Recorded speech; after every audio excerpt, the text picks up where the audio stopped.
Hello everyone, आप सभी लोगों का एक बार फिर से आपके अपने YouTube channel massive skill GK में स्वागत है। दोस्तों, आज के इस वीडियो में मैं आप सभी लोगों को एनएमडीसी के सिलेबस को ध्यान में रखते हुए मैं आपसे इंडियन हिस्ट्री के ऑब्जेक्टिव क्वेश्चन और आंसर डिस्कस करूंगा, जो कि आपके आगे आने वाले एनएमडीसी के किसी भी एग्जाम के लिए काफ़ी ज़्यादा इंपॉर्टेंट होगा। तो हमारा पहला क्वेश्चन है कि हड़प्पा सभ्यता की खोज किसने की थी? दयाराम साहनी, राखालदास बैनर्जी, एम वत्स या अन्य?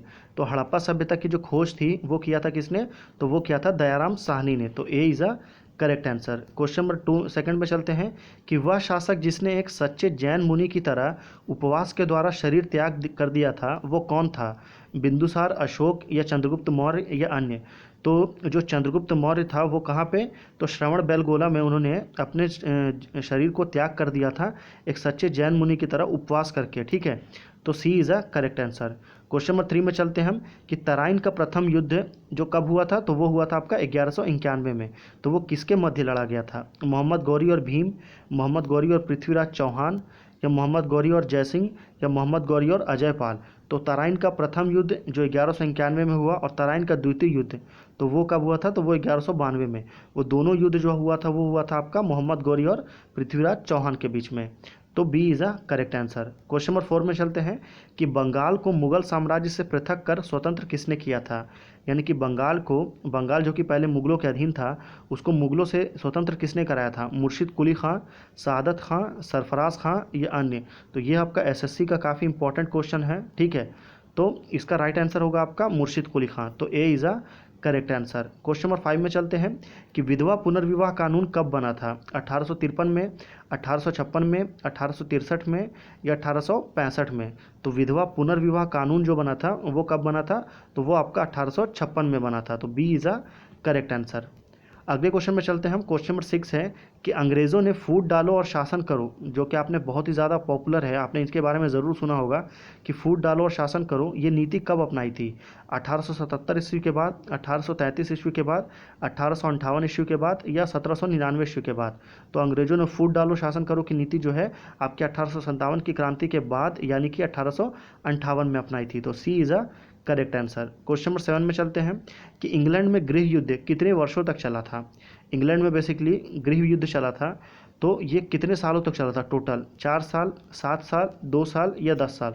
तो इंग्लैंड में जो गृह युद्ध चला था वो टोटल आपका 7 साल तक चला था। तो basically B is a correct answer. Question number 8 में चलते हैं कि आर्य भारत में कहाँ से आए थे? ये काफ़ी सिंपल क्वेश्चन है, आपने पढ़ा होगा इसके बारे में कि वो एशिया से आए थे, पर कौन से एशिया से? वेस्टर्न एशिया से, ईस्टर्न एशिया से, सेंट्रल एशिया से या साउथ एशिया से? तो आर्य जो भारत में वो आपके सेंट्रल एशिया मतलब केंद्रीय एशिया से आए थे। ठीक है। क्वेश्चन नंबर 9 है कि किस अवधि में रामायण एवं महाभारत की रचना हुई थी? वो समय कौन सा था? सिंधु घाटी अवधि में, द्रविड़ अवधि में, वैदिक अवधि में या आर्य अवधि में? तो रामायण और महाभारत ये जो दोनों बड़ी बड़ी घटनाएं जो हिंदू शास्त्रों के अनुसार हैं वो कब रचना हुई थी? तो वो आपके आर्यों की अवधि में रचना हुई थी। तो D is a correct answer. Question number 10 में चलते हैं कि गुप्त साम्राज्य की स्थापना किसने की थी? ठीक है, काफ़ी ट्रिकी क्वेश्चन है। ठीक है, इसको थोड़ा ट्रिक लगा के करना है, ध्यान से देखिए आप समझ जाएंगे। तो गुप्त साम्राज्य की स्थापना किसने की थी? हर्षवर्धन, चंद्रगुप्त, समुद्रगुप्त या ब्रह्मगुप्त? तो अगर आप यहाँ पे क्या श्रीगुप्त दिया है, बेसिकली किसने किया था? तो बेसिकली किया था गुप्त साम्राज्य की स्थापना श्रीगुप्त ने, पर श्रीगुप्त ऑप्शन में नहीं दिया है, इसलिए आप चंद्रगुप्त को लगा सकते हैं। तो Chandragupta is a correct answer. B is a correct answer. Question number 11 है कि पानीपत की दूसरी लड़ाई किसके बीच हुई थी? बैरम खान और हेमू, अकबर और मिर्ज़ा हकीम, अकबर और बैरम खान या अकबर और राणा प्रताप? तो पानीपत की जो दूसरी लड़ाई थी वो आपकी बैरम खान और हेमू के बीच में हुआ था। ठीक है, तो कब हुआ था ये? तो ये हुआ था आपका 1556 ईस्वी में। उस समय अकबर की उम्र मात्र 15 साल थी, इसीलिए बैरम खान उसकी तरफ से लड़ा था। क्वेश्चन नंबर 12 है कि मोहम्मद गौरी जो है वो कहाँ का शासक था? अफगानिस्तान का, इराक का, पर्शिया का या तुर्की का?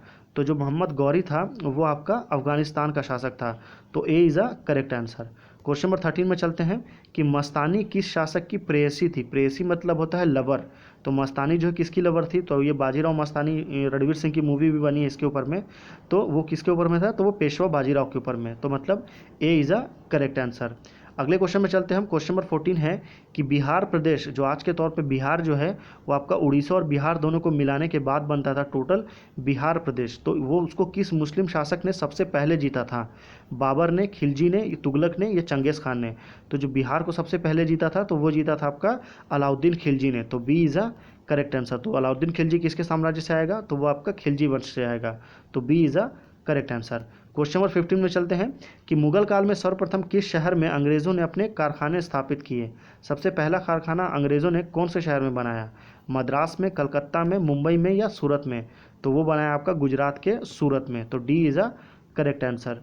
क्वेश्चन नंबर 16 में चलते हैं कि पहली सहायक संधि का जनक कौन किसको कहा जाता है? तो वो है आपका लॉर्ड वेलेजली। ठीक है, तो वो किसने किया था? रुहेलखंड ने, निजाम ने, अवध ने या झांसी ने? तो पहली सहायक संधि जो किया था वो आपका हैदराबाद के निजाम ने किया था। तो B is a correct answer. Question number 17 में चलते हैं कि कर्नाटक संगीत का पितामह किसे कहा जाता है? मुत्तुस्वामी दीक्षितर, त्यागराज, पुरंदरदास या स्वाति तिरुपाल? तो कर्नाटक संगीत का पितामह जो है वो पुरंदरदास को कहा जाता है। तो C is a correct answer. Question number 18 में चलते हैं कि किसके शासनकाल में प्रथम चीनी यात्री भारत में आया था? ठीक है, यहाँ पे नाम नहीं बोल रहा है, क्या बोल रहा है? सीधा सीधा प्रथम चीनी यात्री। तो प्रथम चीनी यात्री कौन था? तो वो था आपका ह्वेनसांग। ठीक है, एक आपका हुआ है ह्वेनसांग, ठीक है, और एक हुआ है आपका फाहियान। ठीक है, तो इसमें जो पहला था वो कौन था? तो पहला आपका फाहियान था। और फाहियान किसके टाइम आया था? तो वो आपका चंद्रगुप्त द्वितीय के टाइम में आया था। ठीक है, तो चंद्रगुप्त विक्रमादित्य के टाइम में आया था आपका कौन? फाहियान आया था। और अगर मैं बात करूँ ह्वेनसांग की, तो ह्वेनसांग जो आया था वो आपका हर्षवर्धन के टाइम में। तो ये दो चाइनीज़ यात्री तो आपको याद होने ही चाहिए, काफ़ी इंपॉर्टेंट है, ह्वेनसांग और फाहियान, इनसे क्वेश्चन ज़रूर आता है। क्वेश्चन नंबर 19 है कि निम्नलिखित में से मुगल शासकों में से किसे प्रिंस ऑफ बिल्डर्स के नाम से पुकारा जाता है? प्रिंस ऑफ बिल्डर्स इसलिए बोलते हैं क्योंकि इसने बहुत सारी बिल्डिंग्स बनाई थी। तो किसने बनाई थी? अकबर ने, बाबर ने, शाहजहां ने या जहांगीर ने?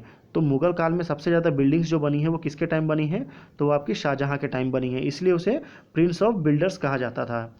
अगले क्वेश्चन में चलते हैं। क्वेश्चन नंबर 20 है कि सिख समुदाय के अंतिम गुरु कौन थे? गुरु अर्जुन देव, गुरु तेग बहादुर, गुरु गोविंद सिंह या इनमें से कोई नहीं?